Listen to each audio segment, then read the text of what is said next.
Hey everyone, it's Alexander, the real Mr. Robinson. Welcome to the channel. So this video has been a long time coming. Ever since I ranked the Marvel Cinematic Universe, Star Wars, Fast and Furious, DC Extended Universe, Gamera, and King Kong movies last year due to 2020, I imagine a lot of you were expecting me to rank the Godzilla movies. And I was always planning to, but the thing that kept holding me back from doing this video is that there are over 30 Godzilla movies. And I'd really have to find time in order to just sit down here and rank 30 movies in one franchise, or over 30. Well, right now, I'm making time. To coincide with the 67th anniversary of the original film, I've finally decided to sit my ass down and rank every single Godzilla movie that has been released. And I'm not splitting this video into two. This is gonna be one long video of me talking about more than 30 movies that I have talked about in length on this channel. So grab your popcorn, grab your drink, sit your ass down as well, and let's get started.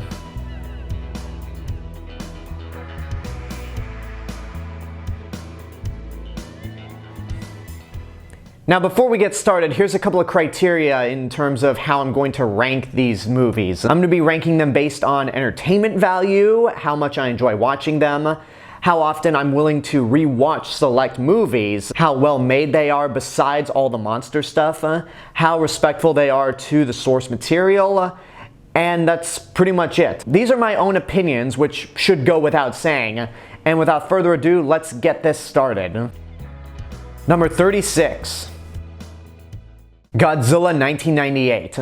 I thought long and hard on whether or not I should talk about this in the video, because technically it's not a Godzilla movie, and every Godzilla fan will acknowledge that fact. But it carries the name, it's had a lasting impact on the franchise, so I should at least acknowledge it. I'm not as mad at this movie nowadays as I was pre-Monsterverse, but even if I were to just strip away all that's Godzilla, because this movie makes it very easy to do so, it's just terrible all around. The characters are obnoxious. Matthew Broderick is so miscast in the leading role. It's very weird to have half of the Simpsons cast be in this movie, even if Nancy Cartwright is a cameo. It's way too long, despite the fact that it's not 2.5 hours. It certainly feels like it, because this movie has multiple false endings and just never seems to end. And the biggest cardinal sin, outside of redesigning Godzilla himself, is that Roland Emmerich and Dean Devlin were hired for this movie because of their success with Independence Day, a movie that prides itself on destroying cities on a mass scale. That is perfect. That is right up Godzilla's alley. But not only did Roland Emmerich and Dean Devlin not care or not like Godzilla going in, but they decided to pull back on the destruction and make him a misunderstood creature.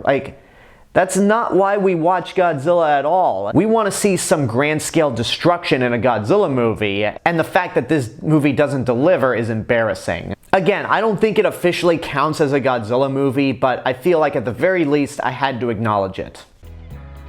Number 35. Godzilla the Planet Eater. It's really difficult for me to actually say that I hate a Godzilla movie, but if there was one film that I'd say I hate in the official Godzilla series, it would be The Planet Eater. This is the final film in the anime trilogy and really does highlight everything that's wrong with that series. But with this movie in particular, it just makes no logical sense at all. These religious aspects come in out of nowhere. Hedorah is made to be the big chosen one without any foreshadowing to it in the previous films. The ending is flat out stupid and makes no sense, much like the rest of the movie. And the big fight between Godzilla and Ghidorah is just... it's not even a fight. It's just Godzilla standing in place as Ghidorah consumes his energy, as our characters stand to the side and tell the audience what's going on. And we've seen several Godzilla movies to know what's going on. We don't need to be spoon-fed this like we're idiots. It's awful on all accounts, one of the worst movies of the last decade, and for my money, the single worst Godzilla movie ever made. Number 34. Godzilla City on the Edge of Battle.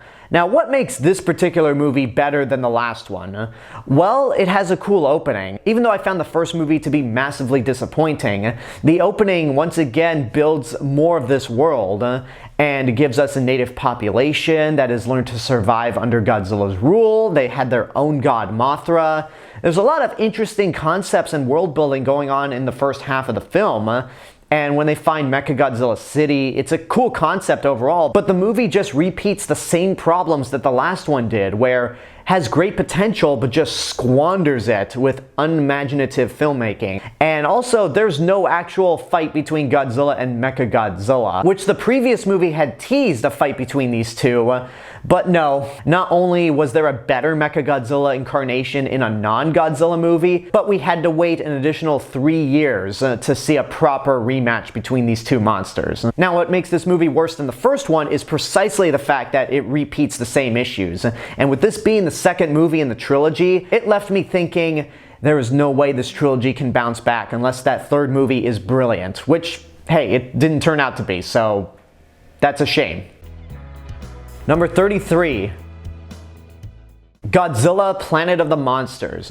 The first movie in this trilogy is obviously the best one. It has a great intro and a brilliant concept where Godzilla has become such a problem on Earth that humanity has been forced to flee, only to find out that there's no place in the galaxy that's inhabitable for humans, so they head back to Earth to try to fight Godzilla. It's a really great setup, and it's pretty much reverse Planet Hulk, but with Godzilla. But where this movie squanders its potential is when we actually get to Earth. Earth is so underpopulated, and considering the large catalog of Godzilla monsters, the fact that the movie only gives us these plant-dragon hybrids is such a middle finger. And with the whole movie, you think you're watching a fight against Godzilla, but Godzilla actually doesn't show up until the last 5 minutes of the film before credits roll. So it's mainly because of the setup that I like this movie better than the last two, but still, it's a very disappointing start to a very disappointing trilogy, and probably the worst Godzilla series out there. Number 32. Godzilla vs. Megaguirus. We've now come to the live-action Godzilla movies, and out of all of them, this is the one that I struggle with the most. It's the most uninspired of all the live-action films.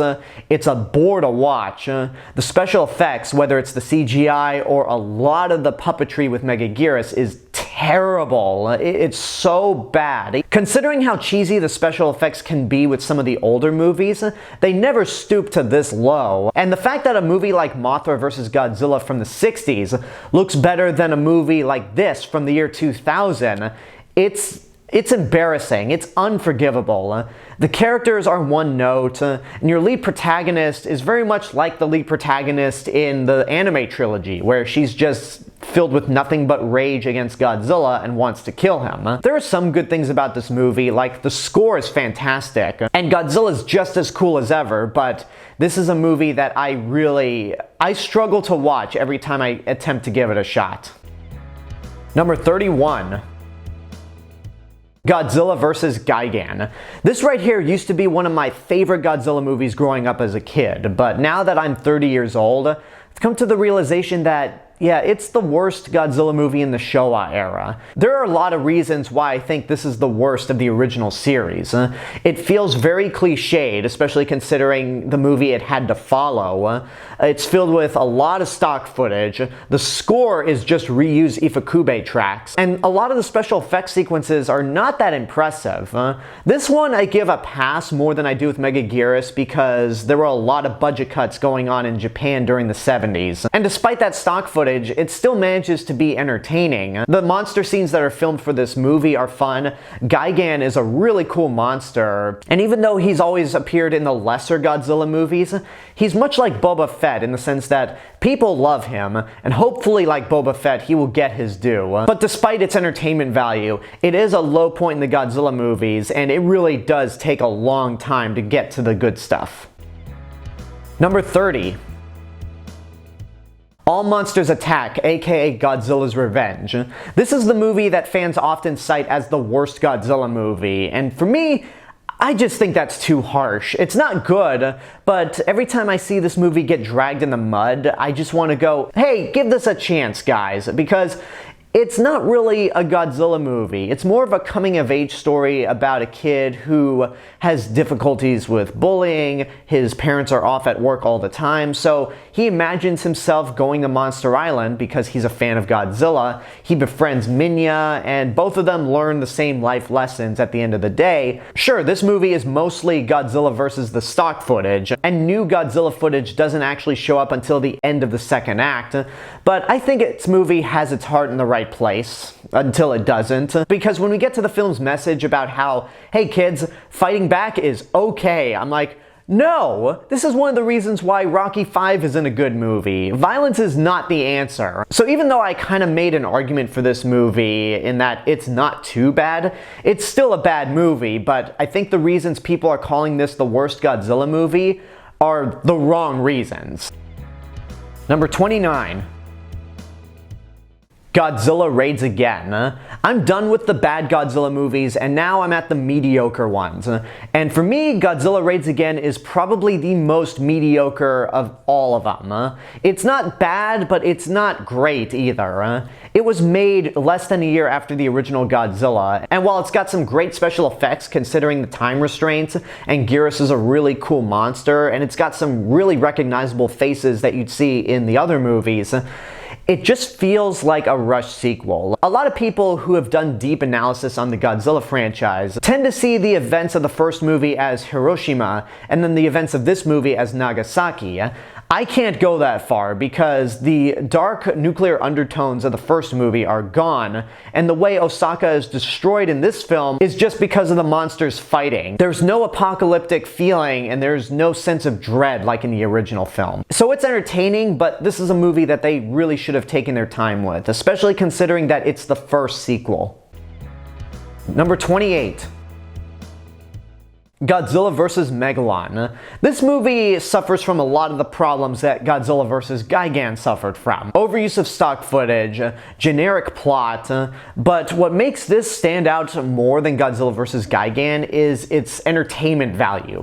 The monster sequences are just so goofy and so over the top that they are fun as hell to watch. And the thing that escalates this movie over the last one is Jet Jaguar. Just having a giant shape-shifting robot fighting alongside Godzilla is just so fun and so memorable. And then there's the iconic dropkick where Godzilla pretty much defies physics and gives us one of the most memorable Godzilla gifts ever. Some people might actually consider this one of the worst, but for me, the entertainment value is so high that I just can't go that far, but it's nowhere near among the best either.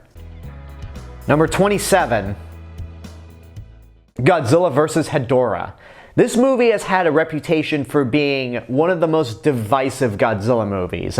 You either love it, you either hate it, but no matter which side you fall on, everyone can agree that this movie is bizarre. It is the most experimental Godzilla film out there, and it has a lot of the same trappings as some of the other films, like the monster fights, but this movie just takes it a step further, and in a way is a one-of-a-kind Godzilla movie. I think it's one of the lesser movies because sometimes it can be a little sluggish, but I feel like anyone should watch this just for sheer curiosity because you cannot believe some of the weird things that happen in this film, especially with Godzilla flying. Yeah, again, that's something you have to watch for yourself because man, this movie, even if you don't like it at the end of the day, you still will walk away thinking, that was fucking weird. Number 26. Son of Godzilla. A lot of fans consider this the turning point for the franchise, where Godzilla went from being a giant monster who's a metaphor for Hiroshima and Nagasaki to being more kid-friendly. And I can definitely see that, especially when you go down the cliche of giving him a son. But this movie has a lot of charm to it. The characters are one note, and the plot of them trying to make a weather-changing machine is boring, but the monster scenes are a lot of fun. Some of the special effects and wire work is pretty great on the Kamacuras and Kumanga props. Minya is probably the most controversial Godzilla monster out there, but in this movie, he's cute, And the end of the film, when it starts snowing on the island and Godzilla and Minya pretty much hibernate, is one of the saddest things I will ever see involving two men in rubber suits. It's not one of the better Godzilla movies, but if you've always thought that this was one of the worst, I'd recommend giving it a shot, either for the first time or again. Number 25. Destroy All Monsters. This movie right here was considered to be the big grand finale for the series, which obviously didn't happen, but at least they didn't call it the final showdown or something. And it's got a lot of amazing things going for it. The score by Akira Ifukube is awesome, the destruction scenes are great, and the big final battle between all the Earth monsters and Ghidorah is the icing on the cake. But what makes this one of the more mediocre Godzilla movies is that it's pretty much a carbon copy of Invasion of the Astro-Monster, which came out 3 years before, and everything that Destroy All Monsters does, Invasion of the Astro-Monster did better. There is a novelty of seeing all these monsters on screen at the same time, but it's not one of the better entries. Number 24. EBIRAH Horror of the Deep. This is kind of an awkward movie to talk about because technically it's not that good, but there's a lot in it that keeps it from being lower on this list. The main thing is the Masaru Sato score, how it has that surf rock vibe to it. I dig the score quite a bit. Akira Takarada is very charming in the lead role, even if everyone else around him, except Kumi Mizuno, is just kind of there. Kumi Mizuno's character herself is a lot of fun, and some of the monster scenes are pretty cool when they actually happen, because much like with Godzilla vs. Gigan, it takes a long time for the movie to actually get going with the monster stuff. Godzilla shares a lot of traits with Kong, considering that this was originally meant to be a Kong movie. Mothra feels more like an afterthought in this movie, and EBIRAH just seems kind of like a downgrade from the past couple of movies where Godzilla fought King Kong, Mothra, and Ghidorah twice. But what elevates this above Godzilla vs. Gigan is a lack of stock footage, and there's a lot more creativity and fun put into this one than in that one. Number 23. Godzilla vs. Mothra. This might be the most successful movie of the Heisei series in terms of box office, but for me, it is the weakest. There's some good things in the movie. There's the special effects, there's the monster scenes themselves, Akira Ifukube's score is great, and the main human story about a divorced couple that try to have respect for each other and eventually get back together is well done up until the point where they just take that plot line and toss it aside just so the characters can stand on a roof and watch the monsters fight. It's mostly a Mothra movie that revolves around her dynamic with her evil counterpart Batra, but even then that's squandered when the two of them decide to join forces for no organic reason at all. And on top of all that, Godzilla is an afterthought. Godzilla's only in this movie in the sense that he pops up at the wrong place and the wrong time. He's just more in the way than actually part of the story. And that's the main reason why this is the weakest film in the Heisei series. It still has some good stuff, but it's the last film in that era that I'd recommend you watch. Number 22. Godzilla 2000. The reason this movie was made was so Toho could remind everyone who the real Godzilla was, because that movie was such a disaster that they had to revitalize the franchise right away. And back then, I loved the movie, but looking at it now, it's a mediocre Godzilla movie that has some interesting concepts. Mainly how conceptually the characters are like Bill Paxton and Helen Hunt from Twister, in the sense that they treat Godzilla as if it were a storm and they're trying to track his whereabouts and when he'll strike next. That's an interesting concept. It's probably the safest Godzilla movie ever made, but considering how it was meant to rectify a mistake, I can give this movie a pass, and it's entertaining enough. Godzilla's new design is fantastic, where it makes a lot of modifications, but it still feels like Godzilla. Orga is a great monster in concept, although I wish there was more articulation with his giant fingers. It's fun overall. I prefer the American version over the Japanese version, but at the end of the day, no matter which version you watch, it's still one of the more mediocre Godzilla movies. It was good for its time, but now it's just kinda eh. Number 21. Godzilla Tokyo SOS. This movie is the finale to a Godzilla trilogy in itself, containing the original movie and Godzilla against Mechagodzilla, but this is the weakest of the three. Sure, it might be more entertaining than the other two, and yes, it has more monster action, but more monsters doesn't make a better movie. And for me, the characters are what bring this movie down. The main character is pretty dull and doesn't have a whole lot of personality. Mechagodzilla's new pilot is a complete prick. And I know some of you might be thinking it's weird for me to have the characters be the thing that brings this movie down, but the previous film did have good characters, so I have to really dock points on this one. But that being said, it is still entertaining. The special effects and model work is fantastic. The score is great. I love Mothra's new redesign in this film. Kiryu looks just as cool as ever, and even though this is the weakest of this particular trilogy that it inhabits, it ends in a very fine manner to where there didn't need to be another one. Number 20. Godzilla vs. SpaceGodzilla. This is the movie that a lot of people say is the worst of the Heisei series, and I'm sorry, I don't see how people could say this is worse than Godzilla vs. Mothra. And it has to do with the fact that this movie does focus on Godzilla. I mean, his enemy in the movie is a clone of himself created in outer space. It's goofy, it's bizarre, it feels like a plotline that you'd see in the Showa era, the late Showa era. But I think this movie is better than people give it credit for. It's got a good score, some of the characters are a lot of fun, and the big climax in Fukuoka, where Godzilla and Mogira team up to fight SpaceGodzilla, is great. And I love the apocalyptic feel that SpaceGodzilla brings whenever he's on screen. It's a dumb name, but SpaceGodzilla looks cool as hell. There are some terrible special effects in this movie as well. Despite how good the finale looks, there are shots in the asteroid field sequence that are just laughably bad with how static those styrofoam asteroids look.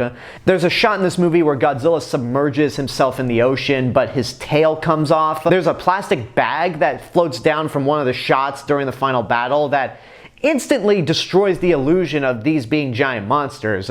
But I just found this movie more entertaining overall. I'm sorry, I just think the fact that this movie actually focuses on Godzilla this time around gives it more points over the movie where Godzilla is a guest star. Number 19. Godzilla Final Wars. This has always been one of my more controversial reviews, considering that I gave it the Burn in Hell rating, but I've actually come around to this movie. I still think it's pretty mediocre, but out of all the mediocre Godzilla movies, this is the best one. It's bonkers, it's over the top, it's non-stop action, whether it's from the humans or the monsters. But sometimes that can hurt the movie because the movie relies so much on action that you focus more on all the human stuff than the actual monsters. And given that this was supposed to be the 50th anniversary of Godzilla, the movie often forgets that it's supposed to be a Godzilla movie, considering how many action scenes in this movie actually revolve around the characters, and how little the action revolves around the monsters. There's no denying that this movie is entertaining, and looking back at the review I did on this channel, yeah, I was too harsh, but it's just really hard for me to say that this is one of the better films, considering that Godzilla is sidelined quite a bit in this movie. Number 18.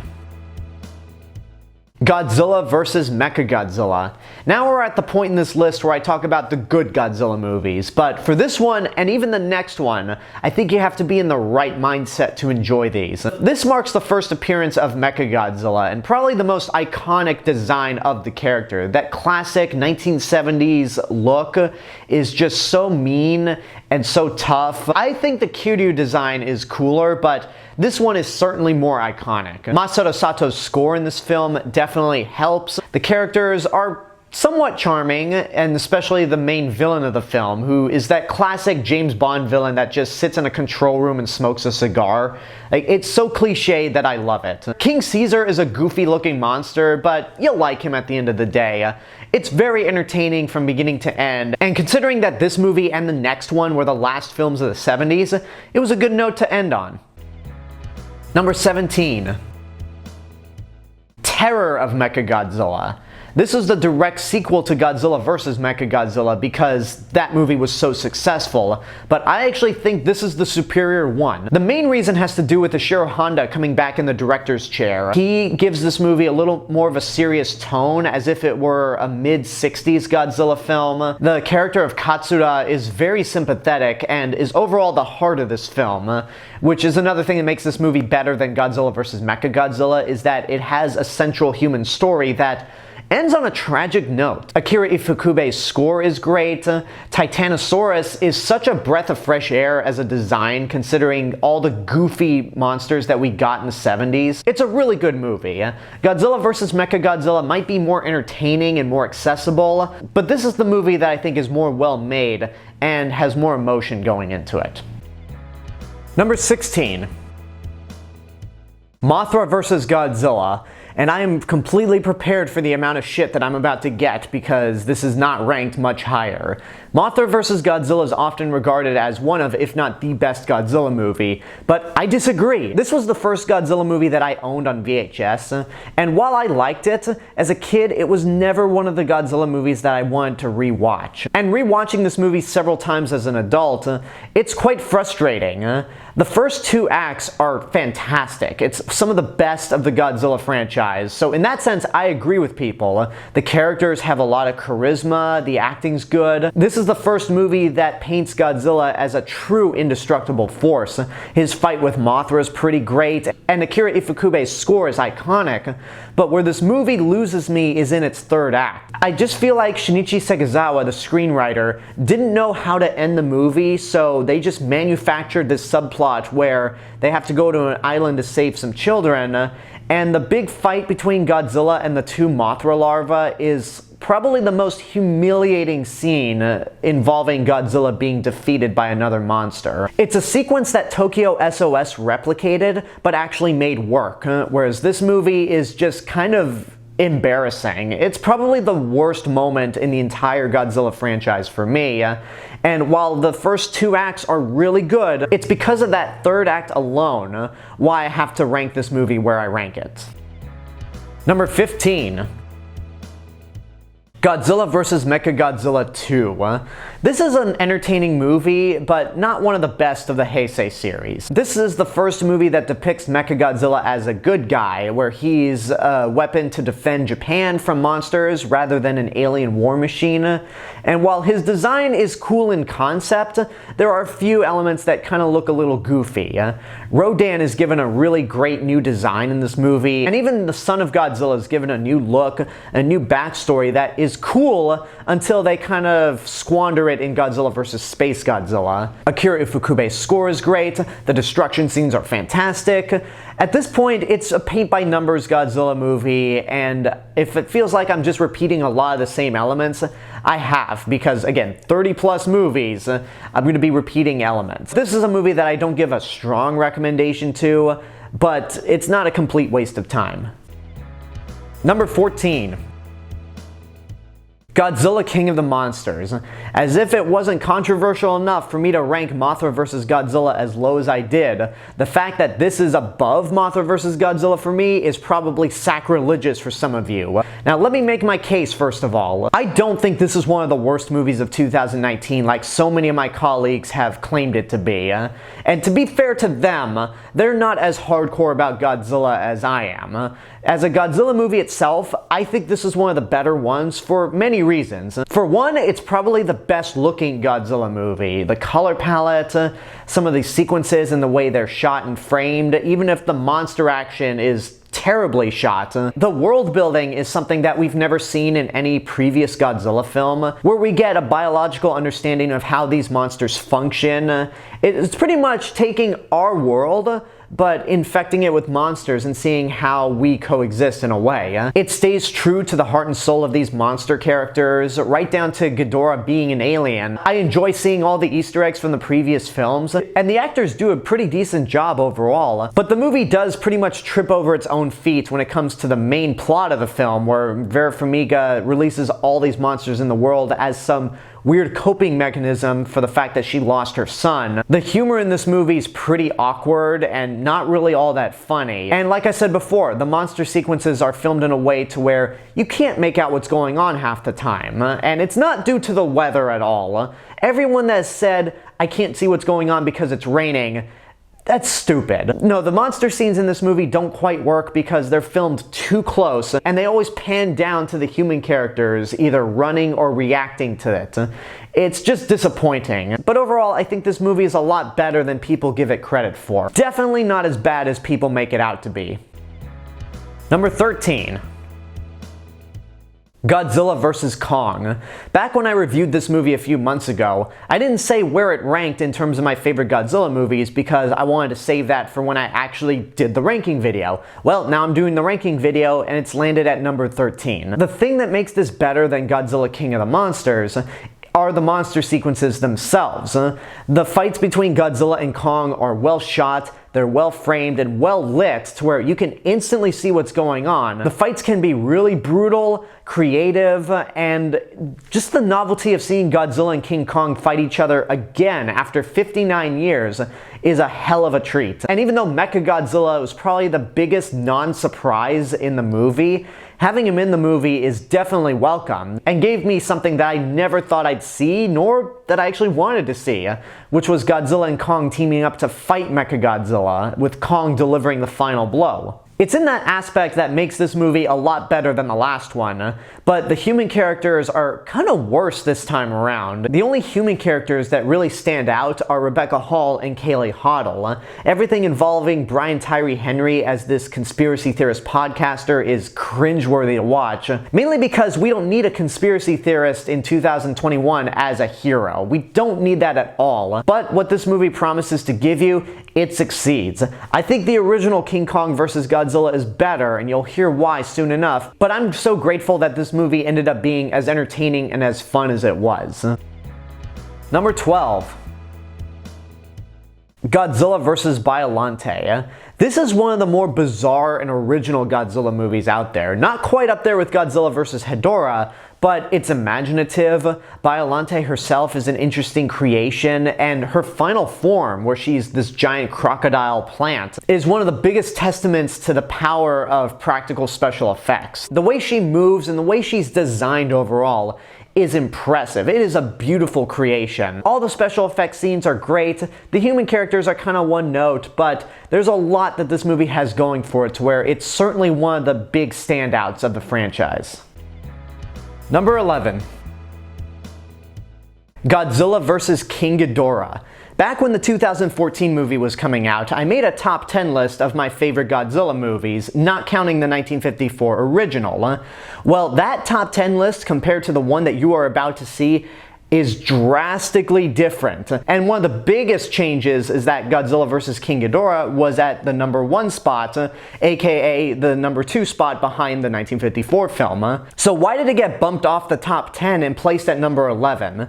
Well, the simple answer is nostalgia. This was the first official Godzilla movie that I ever saw. I saw it on VHS, I loved it, had a huge impact on me, and it's the same age as me, 30. But after doing that top 10 list, I've rewatched the entire Godzilla series in the order they came out twice, and having watched these movies several times after that list, there's a lot in Godzilla vs. King Ghidorah that I don't like as much compared to the 10 movies that you're about to see. One of the main elements is that its time-traveling plot is really confusing. It probably would make a little more sense if you applied the time-traveling rules that Avengers Endgame set up, but even then, trying to apply this to the other Heisei Godzilla movies will make your head spin. And also, there's the weird fact that Kazuki Amore, the writer and director of this movie and Godzilla vs. Biollante, has his human antagonist be any other race except Japanese. And when he does this 2 movies in a row,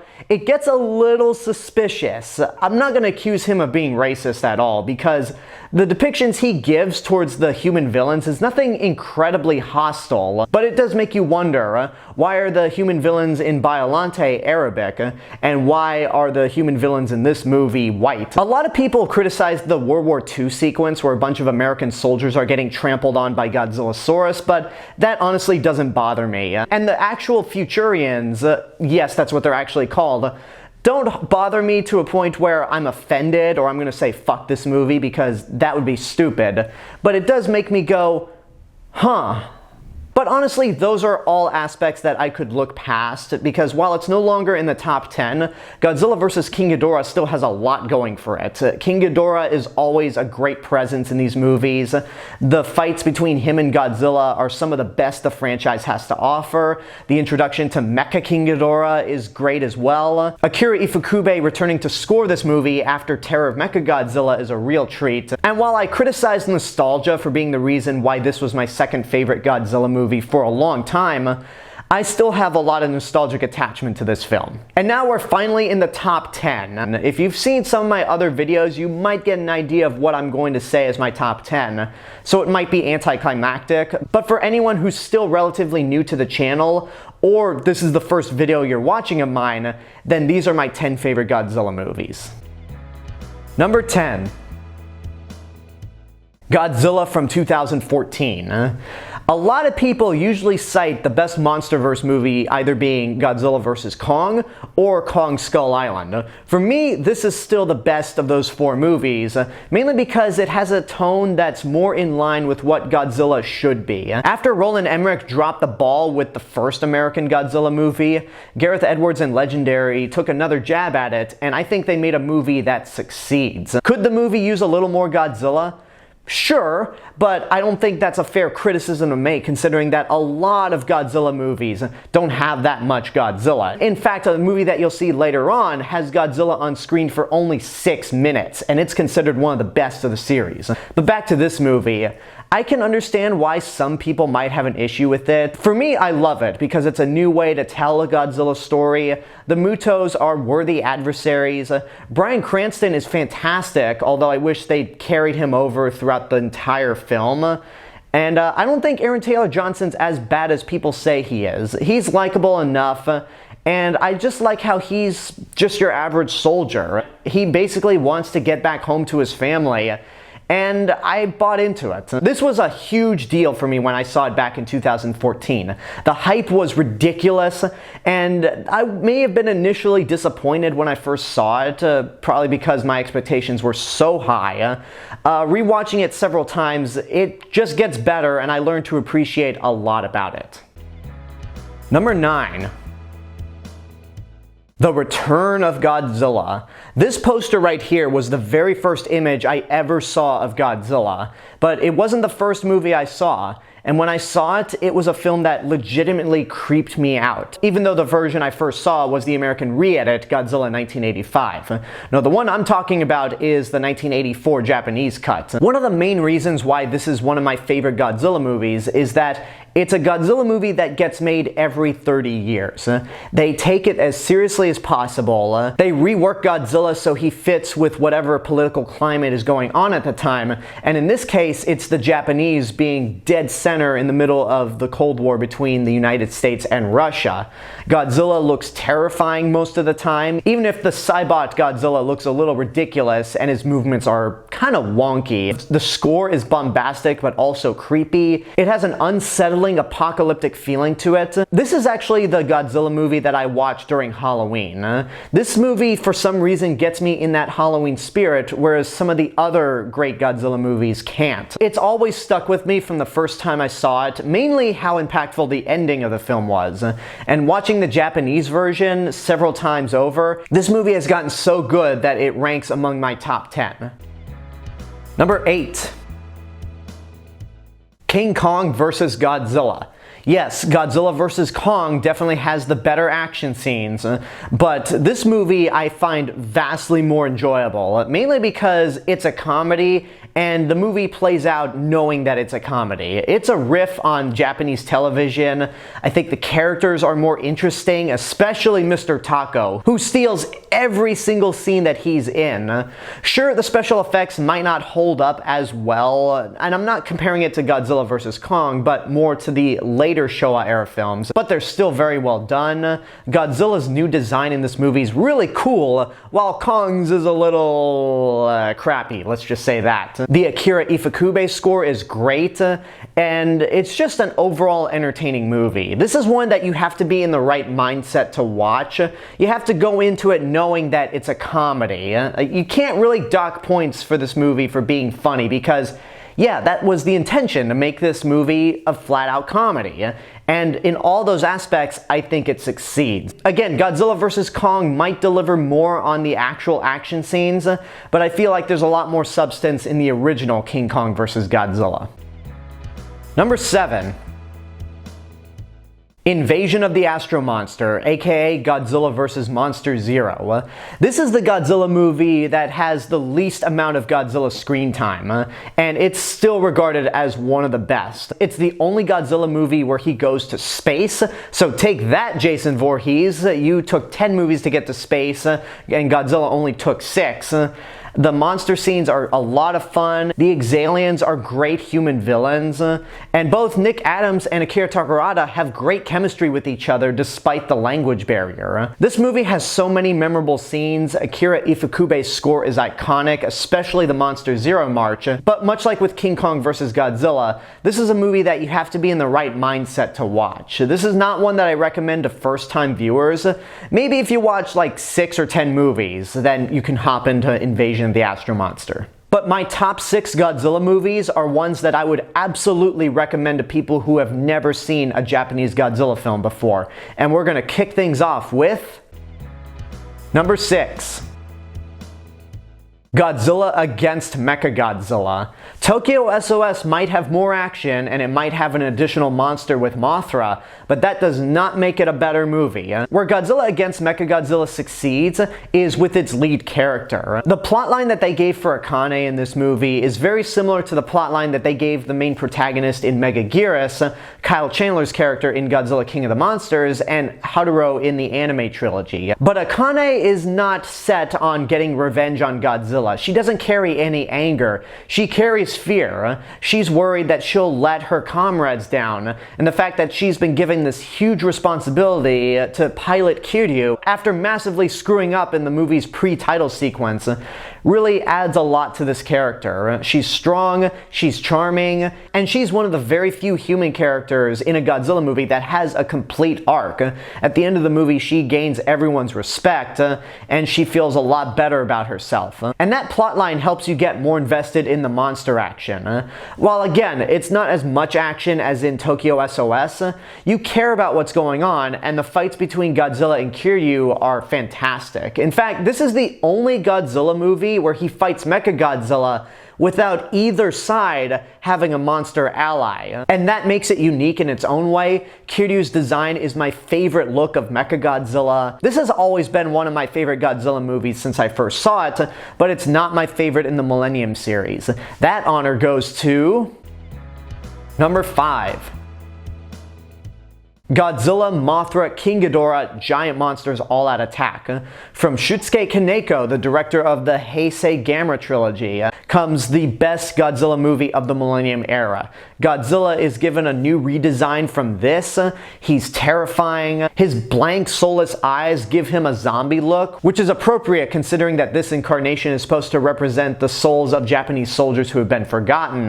Mothra's redesign is fantastic. It's great to see an old Showa era monster with Baragon, even if he doesn't really partake in the final battle. And though it's weird seeing King Ghidorah be the good guy, and that's one of the things that kind of turned me off on this movie when I first saw it, I've learned to accept it over time because everything else about the movie is so well done. The music, the way it's filmed, the special effects. This movie fires on all cylinders and is right up there with Kaneko's Gamera trilogy.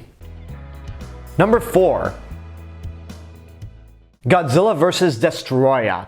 This used to be my second favorite movie of the Heisei era, but since then, this and The Return of Godzilla have eclipsed Godzilla vs. King Ghidorah as my favorites. And what makes this movie work better than something like Destroy All Monsters or Terror of Mechagodzilla is that it was made with the intention of being a conclusion to this era. The whole movie revolves around Godzilla dying, and the whole world either trying to save him or try to lessen the blow before he possibly destroys, or at the very best, irradiates the entire planet. And the fact that Godzilla's nemesis in this movie spawned from the oxygen destroyer, a weapon that's potentially more dangerous than a nuke, is terrifying. Destoroyah's design is fantastic, he's menacing, and he's a really brutal enemy towards Godzilla, especially when you consider that he killed Godzilla's son. At least that's what we think up until the very end of this movie.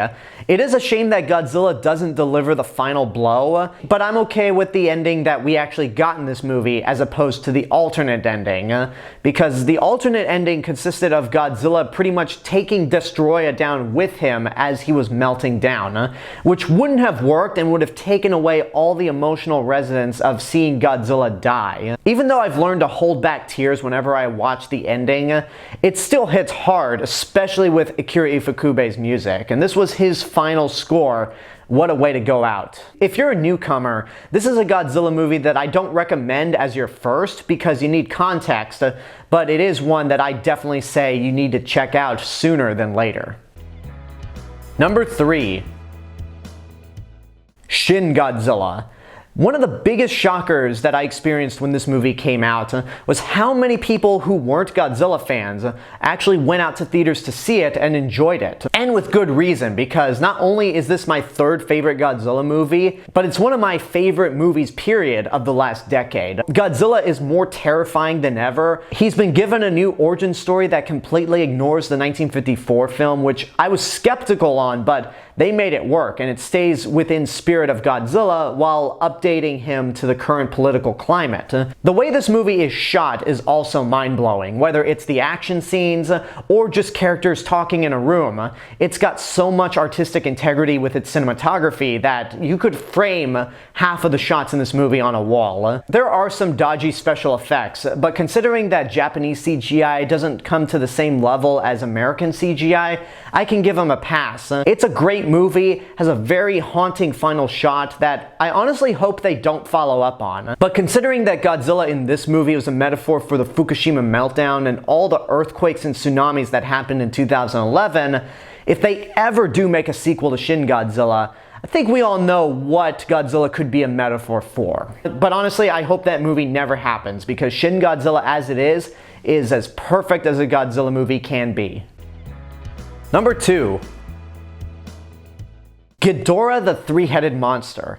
Yes, my second favorite Godzilla movie of all time happened to come out the same year as the Godzilla movie that most people claim as one of the best. The reason Ghidorah the Three-Headed Monster works more for me than Mothra vs. Godzilla is mainly due to the ending. I don't get the impression that Shinichi Segasawa wrote himself into a corner like he did with Mothra vs. Godzilla, because the ending makes a lot more sense, it feels more organic, and it's the turning point for Godzilla to become an ally towards humanity when he, Rodan, and Mothra team up to fight King Ghidorah, which is one of the best final battles in the entire franchise. And given that this is the first appearance of King Ghidorah himself, that's another aspect that makes it better than Mothra vs. Godzilla in my opinion.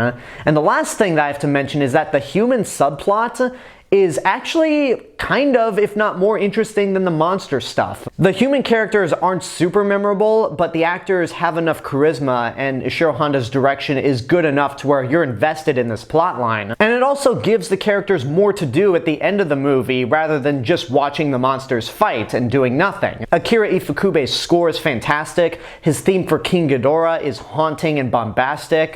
There's so much that I love about it, and when I re-reviewed all the movies in 2018, I was quite shocked that I loved it as much as I did. But of course, it's not my favorite Godzilla movie. Number 1. Godzilla from 1954. If any of you were expecting an upset, then you clearly haven't been paying attention to my channel, or you haven't been watching my videos. But yeah, not only is this my favorite Godzilla movie, but it's my second favorite movie of all time, behind Back to the Future. The haunting cinematography, Akira Ifukube's score, Honda's great direction, the human cast is fantastic. Emiko and Dr. Serizawa are two of the most memorable characters in this movie, and the two most important ones. I really don't know what else to say. I mean, I've talked about this movie so many times. I talked about it when I did a mini review of the first 28 Godzilla movies. I talked about it when I reviewed the movie in 2018. I talked about it when I did my top 10 favorite movies list. I talked about it when I did a live watch party last year. There's so much that can be said about Godzilla 1954 that I pretty much have covered to death on this channel. And after 67 years, and despite all the sequels and reboots, this movie still stands the test of time as being one of the best Japanese films ever made. And there you go, that's my ranking of all the Godzilla movies. I have finally done it.